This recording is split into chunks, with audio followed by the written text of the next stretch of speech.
शिक्षा मंत्री गोविंद सिंह डोटासरा ने प्रदेश के जिला शिक्षा अधिकारियों के साथ वीडियो कॉन्फ्रेंस की। शिक्षा मंत्री ने कोविड-19 ड्यूटी सहित विभिन्न मुद्दों पर जिला शिक्षा अधिकारियों से चर्चा की। उन्होंने निर्देश दिया कि कोविड-19 से संबंधित कार्य में जुटे शिक्षकों की जगह 17 मई से नियुक्त होने वाले नए शिक्षकों की सूची एसडीएम को जल्द सौंपी जाए, जिनकी ड्यूटी लोग उन शिक्षकों को ही मुख्यालय पर बुलाया जाए। सभी पीईओ को उन्होंने मुख्यालय पर ही रहने के निर्देश दिए हैं। उन्होंने ये भी कहा कि यदि मुख्यालय पर पर्याप्त कर्मचारी हों तो अन्य जिलों से शिक्षकों को नहीं बुलाया जाए।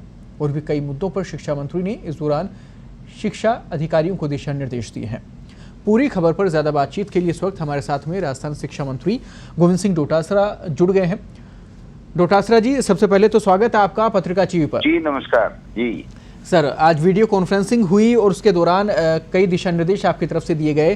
दर्शकों तक सबसे पहले तक वो जानकारी पहुंचाना चाहेंगे, क्योंकि लगातार फॉलो लोग कर रहे हैं, पूरे बुलेटिन को देख रहे हैं हजारों लाखों लोग। तो ऐसे में क्या दिशा निर्देश यहाँ पर उन शिक्षकों के लिए रहे और पब्लिक तक कौन सी जानकारी सबसे पहले पहुंचनी चाहिए?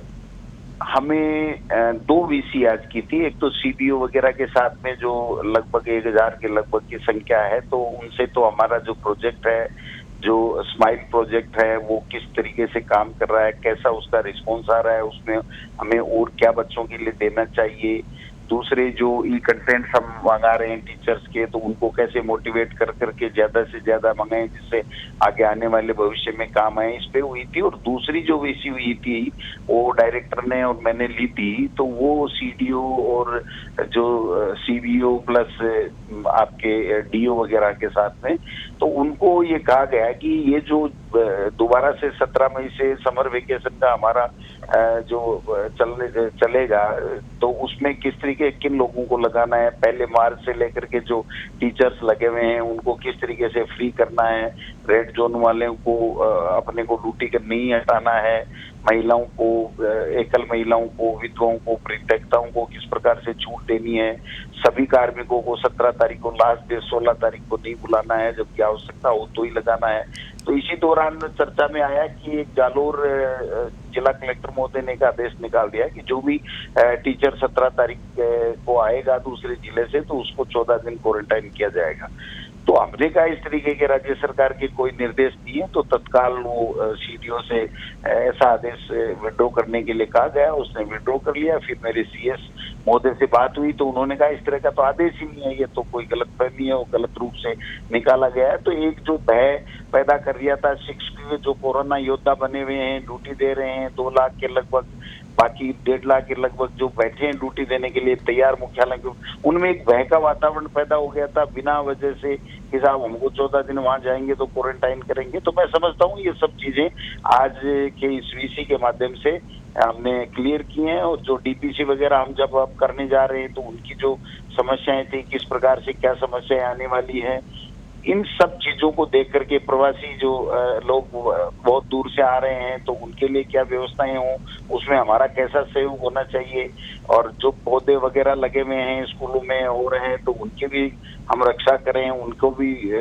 12 महीने पहले जो लगाए थे वो कहीं जल नहीं जाए गर्मियों में। तो सारी चीजों को लेकर के हमने दिशा निर्देश दिए और सबने ये कहा कि बिल्कुल अब हम अच्छे तरीके से और अच्छे तरीके से ड्यूटी देंगे। हमने कहा हमें कोरोना को हराना है, कोरोना को भगाना है और हम सबको जीतना है इस जंग को, तो उसको मोटिवेट किया गया सबको। इसके साथ ही एक जो समस्या इस वक्त बनी हुई है, जैसे ग्रामीण क्षेत्र है, मान लीजिए शहरी क्षेत्रों में बड़ी स्कूलें भी हैं, लगातार ऑनलाइन पढ़ाई को लेकर उनकी तरफ से सबल भी उन विद्यार्थियों को मिल रहा है, लेकिन जो ग्रामीण क्षेत्र का पूरा तबका है, पूरा एरिया, बड़ी बेल्ट है प्रदेश के अंदर, उनके लिए ऑनलाइन शिक्षा का माध्यम जो है वो कैसे अब आगे हो पाएगा? आगे के समय में क्या कुछ रणनीति प्रदेश सरकार की रहेगी?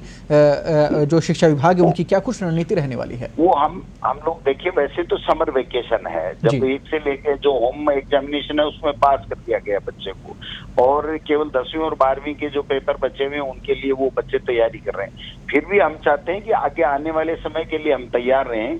तो हमने जो टीचर्स का, जो हमारे अच्छे टीचर्स हैं, विषय विशेषज्ञ हैं, उनको ई कंटेंट्स के माध्यम से उनके जो वीडियोज हम लोग 2000 के लगभग आ चुके हैं, उनको एग्जामिन करवा रहे हैं। और जो अच्छे होंगे विषय की, जिनकी पकड़ होगी, उनको हम हमारे जो माध्यमिक शिक्षा वहाँ निदेशालय में जो स्टूडियो है उसके माध्यम से उनको तैयार करवा के और पाठ्यक्रम तैयार करवाएंगे, जिससे आगे आने वाले समय में अगर जरूरत पड़े तो चाहे दूरदर्शन के माध्यम से, अन्य चैनलों के माध्यम से, या हमारा जो राजीव गांधी भवन है उनके माध्यम से, आईसीटी लैब्स हमारी हैं 11,000 के लगभग हैं, उनके माध्यम से, मतलब कुल मिला के हमारा प्लान पूरा तैयार है। हम लोग तैयारी में हैं कि अगर ये कोरोना किसी रूप में आगे चल गया तो हमारे बच्चों के भविष्य के साथ में खिलवाड़ नहीं हो, इसकी तैयारी हम लोग करते जा रहे हैं। एक निवेदन आपसे मैं करना चाहूंगा, क्योंकि लॉकडाउन की स्थिति है, कोरोना की महामारी है, वैश्विक महामारी है, इसके चलते सोशल मीडिया के ऊपर लोग लगातार